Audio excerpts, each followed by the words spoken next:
Have you ever wondered why you always want more?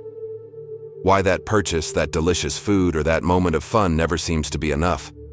Why even after getting everything you wanted, you still feel a strange emptiness inside? This is one of humanity's oldest questions, and nature, one of history's most provocative thinkers, had an answer that will change how you see your own life. Get ready to discover why the pursuit of pleasure might be the biggest trap of your existence, and more importantly, how to escape it. We live in the era of instant dopamine. Your phone buzzes. Your brain releases a small dose of pleasure. You see an advertisement. You feel like buying something. You open a social network, get a like, feel momentary happiness.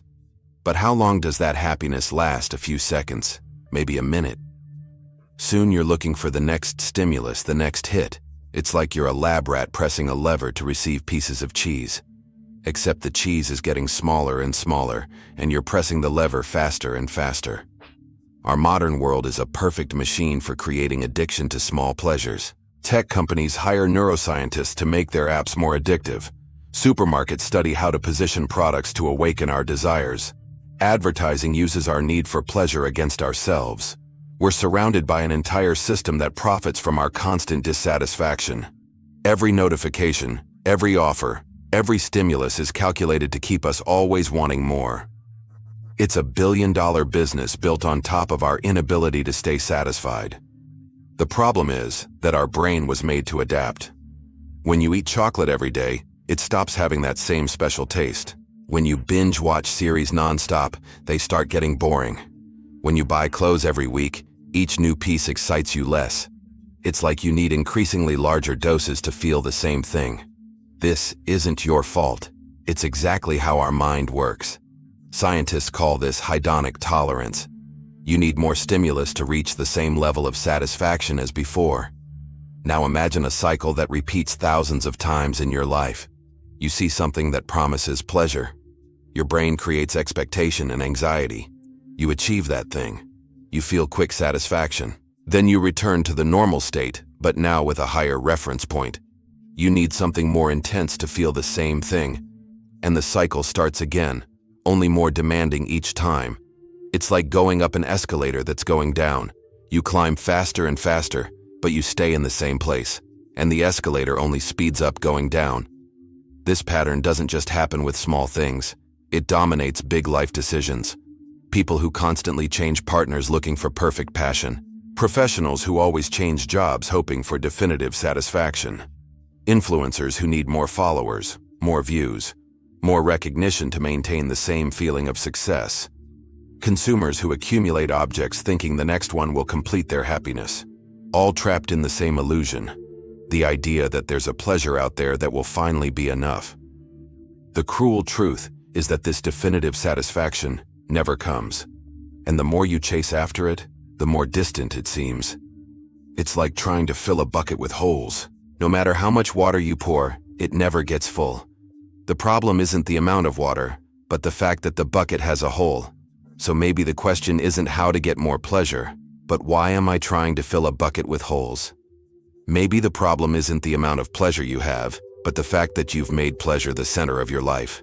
To better understand this, we need to go back to the ancient Greeks. They already knew there was a profound difference between pleasure and happiness. They had two different words, hedonia, which was momentary pleasure, and eudaimonia, which was a flourishing life full of meaning. For them, a person who only sought hedonia was like someone living on crumbs when they could have a complete banquet. It was wasting the richness of human experience for something much smaller than we were capable of achieving. They understood that pleasure was the seasoning of life, not the main dish. Pleasure is like fireworks. It explodes in the sky. Everyone looks. It's beautiful for a few seconds. Then the night gets dark again. True happiness is like a campfire. Less spectacular than fireworks, but it warms, illuminates, lasts for hours, and allows you to do other things around it. A life built only on fireworks is a life that spends most of its time in darkness. And in the dark, you can't see where you're going. You can't plan, create, or build something lasting. You can only wait for the next show and hope it comes soon. Think about the people you most admire. Are they known for the pleasures they had, or for the things they built? Is Oprah Winfrey admired for the parties she threw, or for the media empire she created, helping millions of people? Is Elon Musk respected for moments of fun, or for the companies he founded, trying to solve humanity's problems? The people who mark history are those who found something greater than personal pleasure. They discovered there's a deeper satisfaction that comes from creating, contributing, and transcending their own desires. And this satisfaction doesn't diminish over time. It grows and multiplies. But our culture does the opposite. It teaches us that life is a sum of pleasurable moments, that whoever has more fun, more comfort, and more pleasant experiences is whoever lives better. This created an entire generation of people addicted to entertainment, people who can't stay 5 minutes in silence because boredom is unbearable, who need music, series, games, or social media constantly, who turned life into a desperate race to escape any discomfort. As if discomfort were always bad, when in reality, it's the only thing that makes us truly grow. The result is that we stop asking the important questions. Why am I here? What really matters? What's my purpose? These questions require deep reflection, and deep reflection is sometimes uncomfortable. It's easier to open your phone and get distracted. But every time we do this, we lose an opportunity to grow. We trade growth for comfort. And in the end, we're comfortable but empty. Like people who spent their entire lives avoiding exercise and now don't have strength even to carry their own groceries. The soul also atrophies when it's not exercised. And here we arrive at the heart of nature's analysis. This was exactly what he realized over 100 years ago.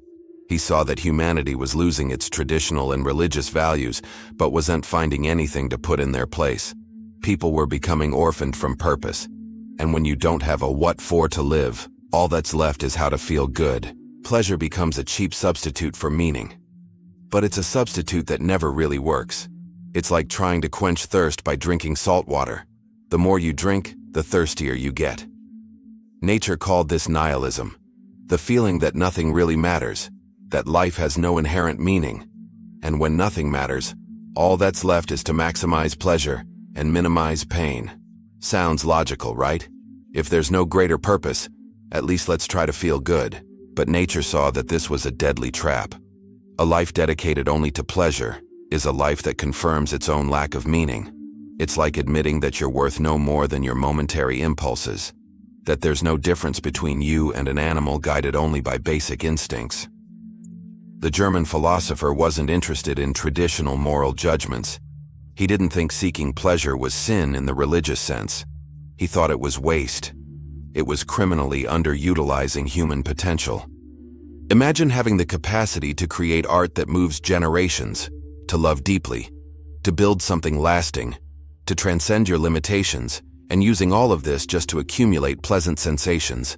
It's like using a Stradivarius to hammer nails. It works, but you're destroying something irreplaceable to do something any cheap hammer would do better. Nature's critique of utilitarianism was devastating. The utilitarians like John Stuart Mill said the goal of life was the greatest happiness for the greatest number of people. It seems like a beautiful and generous philosophy. But Nietzsche asked, what if humans are capable of something greater than happiness?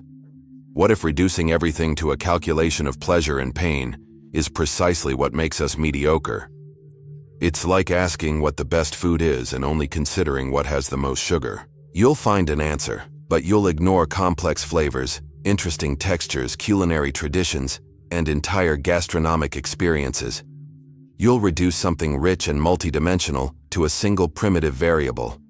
But perhaps nature's most frightening vision was his prophecy about humanity's future. He imagined a society so obsessed with comfort and pleasure that it would completely lose the capacity to create great things. He called this person the last man. Someone who avoids any risk, any discomfort, any real challenge, who wants only small pleasures and small securities, who turned life into a predictable routine of working to consume and consuming to have fun. A person who gave up growing and just wants to maintain the comfortable status quo until they die. Look around you and see if this prophecy isn't coming true. How many people do you know who live on autopilot? They work Monday through Friday to pay for the weekend. They do the same things in the same places with the same people. They complain about life, but don't do anything to change it because change takes work and uncertainty. They watch series about people living adventures instead of living their own adventures. They prefer known dissatisfaction to unknown challenge. They choose safe mediocrity instead of risky excellence. And they go on living like this day after day, until one day they wake up old and realize they didn't do anything that really mattered for nature. This wasn't just sad. It was dangerous for the entire human species. A humanity that gave up growing is a humanity that's slowly dying. Like a garden that stops being cultivated. The plants don't die immediately, but they stop flourishing. Weeds take over. Beauty gradually disappears until only wasteland remains. And a life that doesn't flourish is a wasted life, no matter how many small pleasures it accumulated. It's the difference between being alive and just breathing. But then what's the alternative? If pleasure isn't enough, what is here? Nature offers his most radical and transformative answer, will to power. But be careful. It's not power in the vulgar sense of dominating other people or accumulating political power. It's power as growth, creation, overcoming your own limits, the impulse to become more than you are today, to expand your capabilities to create something that didn't exist before, to transform yourself, and through that, transform the world around you. It's the vital force that makes us want to grow like plants stretching toward the sun. Think about any area of your life where you really grew. Learning a musical instrument, mastering a sport, developing a professional skill, building a deep relationship, raising a child, founding a business. What you felt during that process wasn't exactly pleasure in the sense we're discussing. It was something different and much deeper. It was the satisfaction of seeing your limitations being overcome one by one, of discovering you were capable of much more than you imagined, of creating something new and valuable with your own hands, mind, or heart. This sensation isn't momentary like pleasure.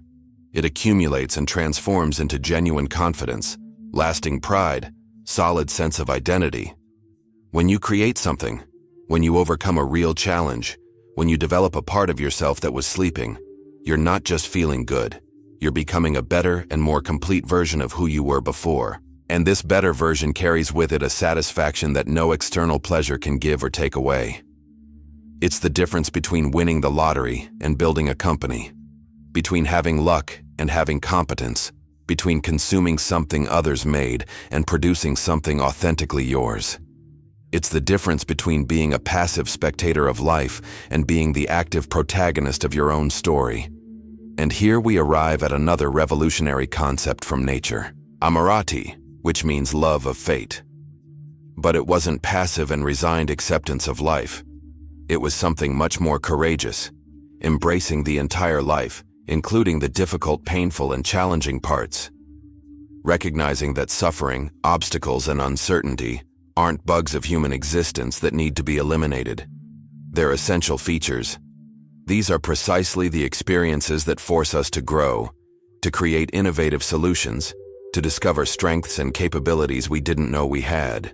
A life that avoids all suffering is like a muscle that's never exercised. It becomes weak, atrophied, and useless. A life that systematically avoids all suffering is a life that systematically avoids all real growth. It's like wanting to be physically strong without ever lifting weights. Like wanting to be mentally sharp without ever studying something really difficult. Like wanting to have deep and lasting relationships without ever going through conflicts, reconciliations, and the hard work of understanding another person. Pleasure can and should be a natural consequence of a well-lived life, but it can never be the main objective because a life focused exclusively on pleasure systematically avoids everything that could make it truly rich, meaningful, and transformative. Now let's get to the most provocative test nature created, eternal recurrence. It was a simple, yet devastating idea. He asked if you had to live exactly the same life infinite times, with the same moments, the same choices, the same mistakes and successes, the same pleasures and pains, would you accept a life built mainly on the pursuit of momentary pleasures? Doesn't pass this test, because deep in your heart you know you're wasting precious time, that you're postponing real life to live on crumbs of satisfaction.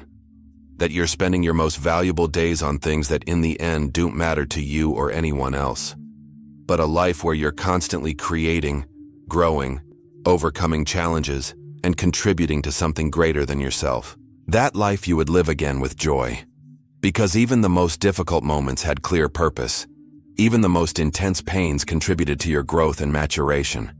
Even the most humiliating failures taught you valuable lessons that made you wiser and more resilient. This life has density, has existential weight, has accumulated meaning that goes far beyond a simple sum of pleasant moments.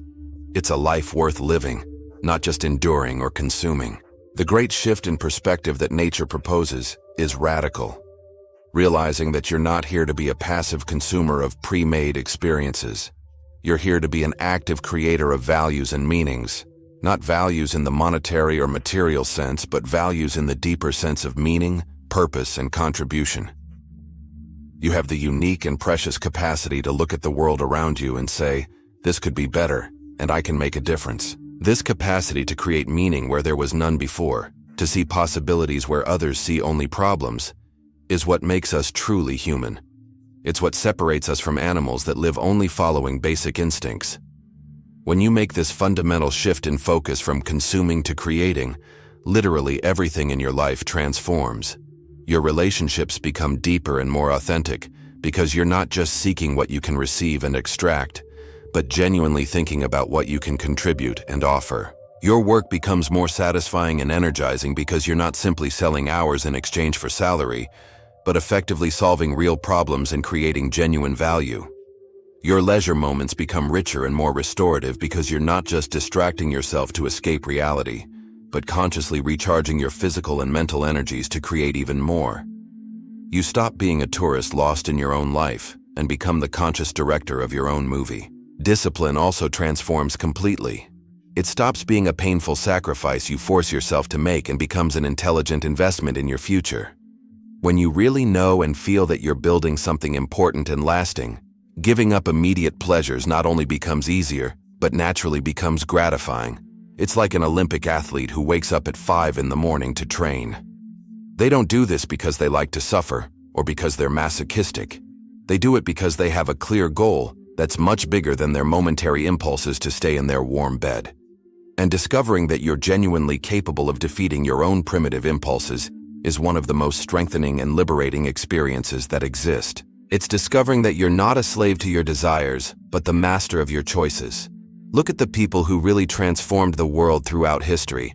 They weren't moved primarily by the pursuit of personal pleasure. Malala Yousafzai almost died fighting for girls' right to study, but continued her mission. Steve Jobs worked obsessively creating products that changed how we interact with technology. Frida Kahlo painted masterpieces while dealing with extreme physical pain. What moved these people was something much greater than the search for pleasant sensations. It was a deep will to create, to contribute, to leave the world a little better than they found it. And this transcendent motivation didn't diminish over time or with difficulties. On the contrary, it grew and strengthened through challenges. And it doesn't need to be something grandiose or world-renowned. It can be creating a solid and loving family. Developing an artistic skill to the maximum of your capacity, building a local business that solves real problems in your community, completely mastering an art.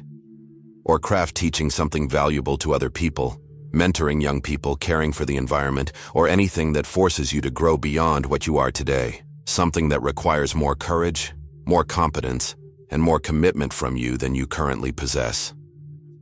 Something that forces you to develop. Something that when you're old and looking back, you'll think with genuine pride, it was worth it. I created something that really matters and that justifies the fact that I existed. The fundamental difference between a life focused on pleasure and a life focused on growth and creation is that the first always leaves you dependent on external factors you do not control. You constantly need the world to offer you pleasant stimuli, pleasurable experiences, and external validation. You become hostage to circumstances. The second approach makes you genuinely independent and autonomous. You carry within yourself the capacity to create meaning, overcoming, and deep satisfaction. You become the primary source of your own fulfillment, not an emotional beggar waiting for the world to maybe give you some crumbs of happiness. Maybe not. You stop asking permission to be happy and take responsibility for the quality of your own existence. This transformation is also dramatically reflected in relationships. Relationships based only on mutual pleasure are fundamentally fragile because when novelty inevitably passes and natural conflicts appear, there's nothing deeper or more lasting to sustain the union.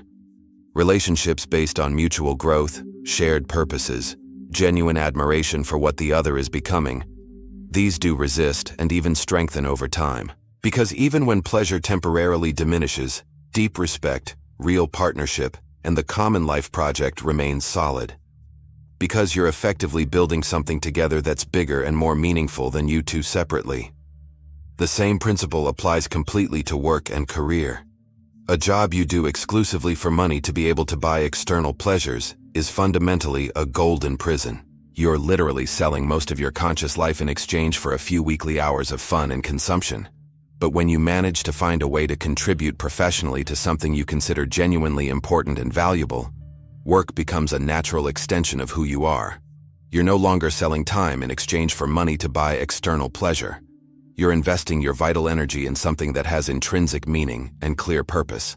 It's important to make clear the issue isn't to completely eliminate all pleasure from life. This would be not only impossible, but also harmful and unnecessary. The central issue is to fundamentally reverse the priority. Instead of living to have pleasures, you start having pleasures as a natural and spontaneous consequence of a well-lived life full of purpose. Pleasure returns to being what it should always have been, a clear signal that you're on the right path, not the destination of the journey itself. Like the genuine happiness you feel when you're doing something you really love and consider important. It's not the conscious objective, but the natural and inevitable result of being aligned with your deepest purpose. When you're genuinely building something important, developing your most valuable capabilities or contributing to something greater than yourself, a magical thing happens. Simple and everyday pleasures regain real flavor and meaning. Food becomes much tastier when you feel you really deserve it. Rest becomes much more restorative when you've dedicated yourself intensely to something challenging and valuable. People's company becomes much more special when you have something genuine and interesting to share. Pleasure stops being an addictive drug you need in increasingly larger doses to mask emptiness, and returns to being a natural seasoning that enhances the flavor of a life with substance, purpose, and clear direction. Now you have nature's complete answer to the title question. Pleasure is never enough because it's just a symptom of a well-lived life, not the cause of it. When you reverse this natural order and make pleasure the main objective of existence, you're trying to live exclusively on symptoms. It's like trying to nourish yourself only on the smell of food. It works for a few seconds and awakens appetite, but soon you realize you're still really hungry. True and lasting satisfaction comes from discovering and developing what you're genuinely capable of. From creating values and meanings where they didn't exist before. From becoming a progressively better version of who you were yesterday. From contributing to something that will last longer than your own life and that justifies the miracle of your having existed. This isn't abstract philosophy for academic discussions. It's the concrete difference between a life worth living with pride and a life you spend trying to forget you're living. If this video made you think differently about your own life and priorities, leave your like and subscribe to the channel. We have much more content about how to build an existence with more meaning, purpose, and less dependence on external pleasures and constant validation. And in the comments, tell us what's one specific area of your life where you could start trading passive consumption for active creation.